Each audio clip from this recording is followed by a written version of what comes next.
Hello everyone, welcome to the M की इस video में बात करेंगे करंट अफेयर्स के 16वें प्रैक्टिस सेट की। तो चलिए वीडियो को शुरू करते हैं आज के पहले प्रश्न से। आज का पहला प्रश्न है, भारत के उस महिला वन अधिकारी का नाम बताइए जिन्हें संयुक्त राष्ट्र के एशिया पर्यावरण प्रवर्तन पुरस्कार से सम्मानित किया गया। तो सस्मिता लिंका को सम्मानित किया गया। और गुणबाला शर्मा और बंजीत कौर के बारे में मैंने पहले बताया था कि नेपाल का एक पर्वत है जिसका नाम है माउंट पुमोरी। माउंट पुमोरी एक पर्वत है नेपाल में जिसकी चढ़ाई करने वाली भारत की प्रथम महिला बनी है गुणबाला शर्मा और बलजीत कौर। आयशा अजीज जो जम्मू कश्मीर से हैं, और ये देश की सबसे कम उम्र की महिला पायलट बनी है। सबसे कम उम्र की महिला पायलट कौन बनी है? आयशा अजीज। अगले प्रश्न की ओर बढ़ते हैं।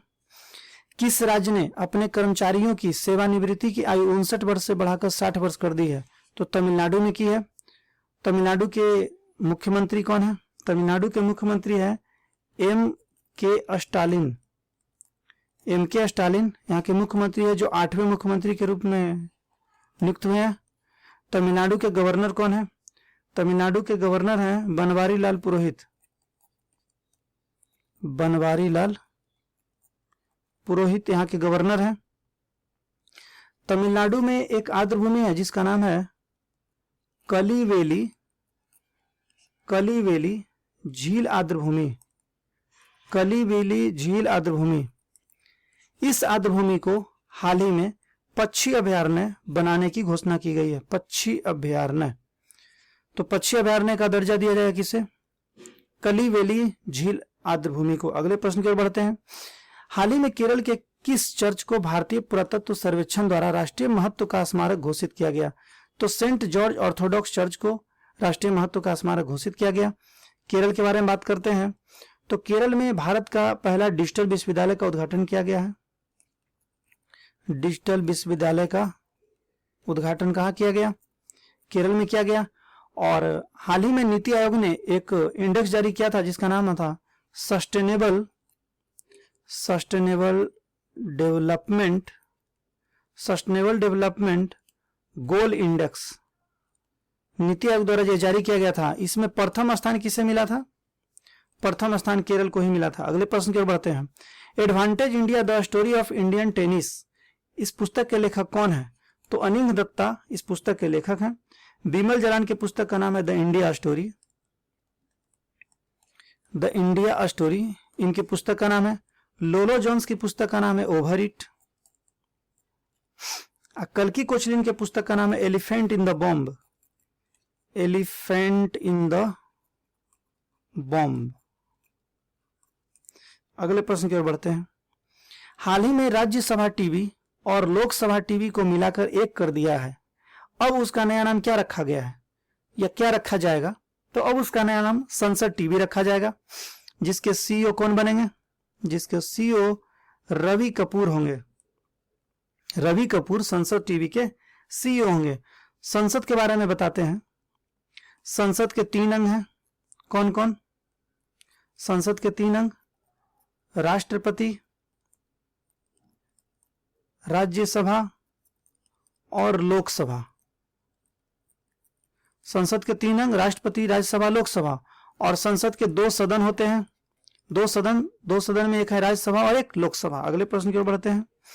किस राज्य की सरकार ने ई कालिका मोबाइल ऐप लॉन्च किया? ई कालिका ये कुपोषण को नियंत्रित करने के लिए लॉन्च किया गया है।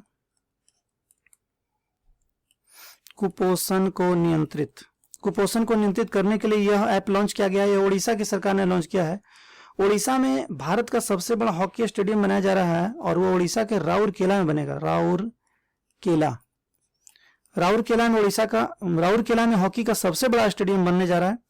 और उड़ीसा के बारे में एक और पॉइंट बताते हैं। यहाँ भारत का पहला विश्व कौशल केंद्र का उद्घाटन किया गया। विश्व कौशल केंद्र का उद्घाटन किया गया। कहाँ किया गया? भुवनेश्वर में उद्घाटन किया गया। अगले प्रश्न की ओर बढ़ते हैं। खेल मंत्रालय ने कितने वर्षों बाद फिर से जिम्नास्टिक फेडरेशन ऑफ इंडिया को बहाल कर दिया है? तो 10 वर्षों के बाद फिर से बहाल कर दिया है। अभी खेल मंत्री कौन है? खेल मंत्री है अनुराग ठाकुर। भारत के खेल मंत्री हैं। भारत के प्रसिद्ध जिम्नास्ट कौन है? दीपा कर्माकर। दीपा कर्माकर भारत के प्रसिद्ध जिम्नास्ट हैं। अगले प्रश्न की ओर बढ़ते हैं। केंद्रीय प्रत्यक्ष कर बोर्ड के चेयरमैन कौन है? तो केंद्रीय प्रत्यक्ष कर बोर्ड के चेयरमैन है प्रमोद चंद्र मोदी। भवेश कुमार सिंह क्या है? भवेश कुमार सिंह मुख्य सूचना आयुक्त हैं। मुख्य सूचना आयुक्त भवेश कुमार सिंह है। अरुण कुमार मिश्र राष्ट्रीय मानवाधिकार आयोग के अध्यक्ष हैं। मानवाधिकार आयोग के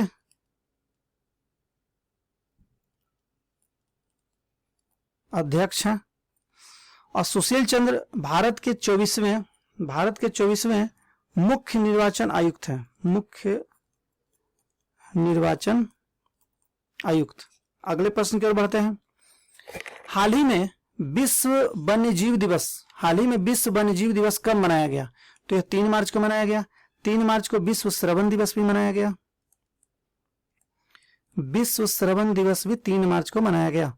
7 मार्च को हाल ही में जनौषधि दिवस मनाया गया।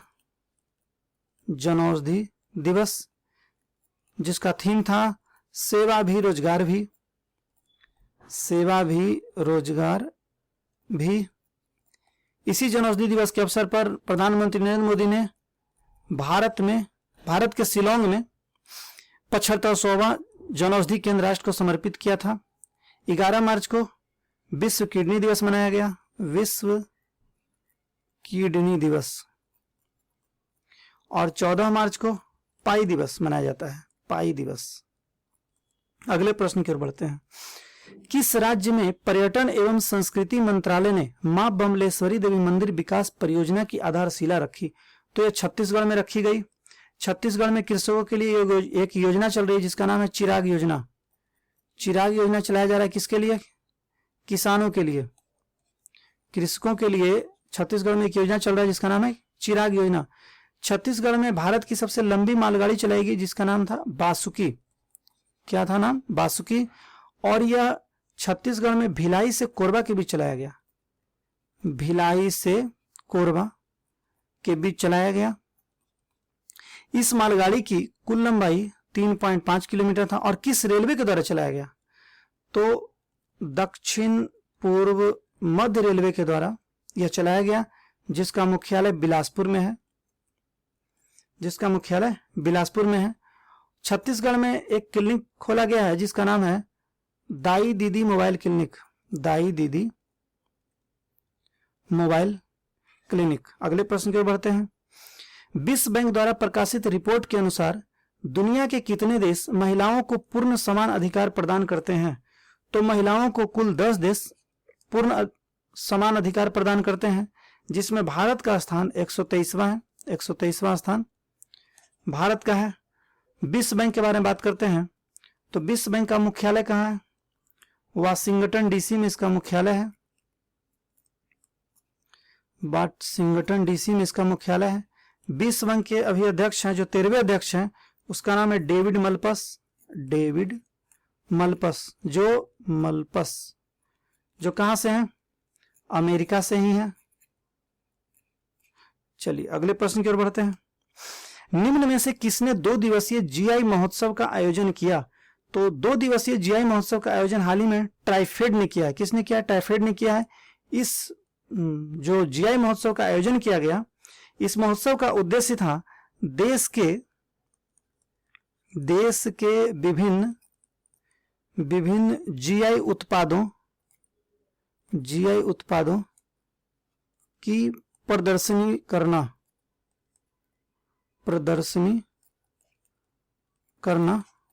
प्रदर्शनी लगाना इसका मुख्य उद्देश्य था इस जीआई महोत्सव का। और यह ट्राइफेड के द्वारा किसके साथ मिलकर किया गया? ट्राइफेड के द्वारा संस्कृति मंत्रालय के साथ मिलकर यह किया गया। संस्कृति मंत्रालय के साथ यह मिलकर किया गया। भारत के संस्कृति मंत्री कौन है? तो जी किशन रेड्डी भारत के संस्कृति मंत्री हैं। जी किशन रेड्डी भारत के संस्कृति मंत्री हैं, जी किशन रेड्डी। और इफ्को के बारे में बताते हैं। इफ्को ने हाल ही में दुनिया भर के किसानों के लिए नैनो तरल यूरिया विकसित किया है। नैनो तरल यूरिया विकसित किया है। और CSIR के बारे में बताते हैं तो CSIR ने हाल ही में स्वास्तिक नामक हाइब्रिड तकनीक विकसित किया है, जिसके द्वारा प्राकृतिक तेल का प्रयोग कर जल को कीटाणु रहित किया जाएगा। अगले प्रश्न की ओर बढ़ते हैं। किस राज्य ने भारत की पहली इंजीनियरिंग रिसर्च एंड डेवलपमेंट नीति शुरू की? तो यह कर्नाटक ने शुरू किया है। कर्नाटक का उडुपी हाल ही में काफी चर्चा में था, क्योंकि यहां पर उडुपी में भगवान बुद्ध की एक लघु मूर्ति खोजी गई थी। भगवान बुद्ध की एक लघु मूर्ति उडुपी में खोजी गई थी। कर्नाटक में हाल ही में 31वां जिला बना है, 31वां जिला, जिसका नाम है विजयनगर। क्या नाम है? विजयनगर। यहाँ 31वां जिला बना है। और ई पंचायत पुरस्कार 2021 का श्रेणी 3 में, ई पंचायत पुरस्कार का श्रेणी 3 में प्रथम राज्य का जो पुरस्कार मिला था वो कर्नाटक को ही मिला था। अगले प्रश्न की ओर बढ़ते हैं। निम्न में से किन्हें अमेरिकी राष्ट्रपति जो बाइडेन का उप सहायक एवं व्हाइट हाउस सैन्य कार्यालय का निदेशक नियुक्त किया गया है? तो यह माजू बर्गीज को नियुक्त किया है। किनको नियुक्त किया गया है? माजू बर्गीज को नियुक्त किया गया है। रोजी सोफिया अकबर, ये भारतीय मूल की हैं। रोजी सोफिया अकबर के बारे में बताते हैं। यह फिजी के शिक्षा मंत्री बने हैं। फिजी के शिक्षा मंत्री बने हैं, यह भी भारतीय मूल के हैं। नतालिया बोडियानोव के बारे में मैंने पहले बताया है कि संयुक्त राष्ट्र के द्वारा इनको सद्भावना राजदूत बनाया गया है। और मार्टिन ग्रिफिथ्स के बारे में भी मैंने बताया कि संयुक्त राष्ट्र के द्वारा इनको मानवीय प्रमुख बनाया गया है। मानवीय प्रमुख। अगले प्रश्न की ओर बढ़ते हैं। हाल ही में यूएसए को भारत सरकार ने लाल चावल की पहली खेप भेजी है। यह चावल कहाँ उगाया जाता है? तो लाल चावल असम में उगाया जाता है। कहाँ उगाया जाता है? असम में उगाया जाता है। इस लाल चावल की खासियत यह है कि यह चावल आयरन से भरपूर है। आयरन से भरपूर है और इसे ब्रह्मपुत्र नदी घाटी में उगाया जाता है। ब्रह्मपुत्र नदी घाटी में इस लाल चावल को उगाया जाता है। और यह कहाँ का उगाया जाने वाला चावल है? तो असम का है। असम के अलावे उत्तराखंड में भी यह चावल उगाया जाता है। उत्तराखंड में भी यह चावल उगाया जाता है। और असम के मुख्यमंत्री कौन है? हाल ही में नियुक्ति इनकी हुई है। 15वें मुख्यमंत्री की हाल ही में नियुक्ति हुई है, जिनका नाम है हेमंत बिस्व शर्मा। हेमंत बिस्व शर्मा असम के मुख्यमंत्री हैं। असम के गवर्नर कौन है? असम के गवर्नर हैं जगदीश मुखी। जगदीश मुखी असम के गवर्नर हैं। अगले प्रश्न की ओर बढ़ते हैं।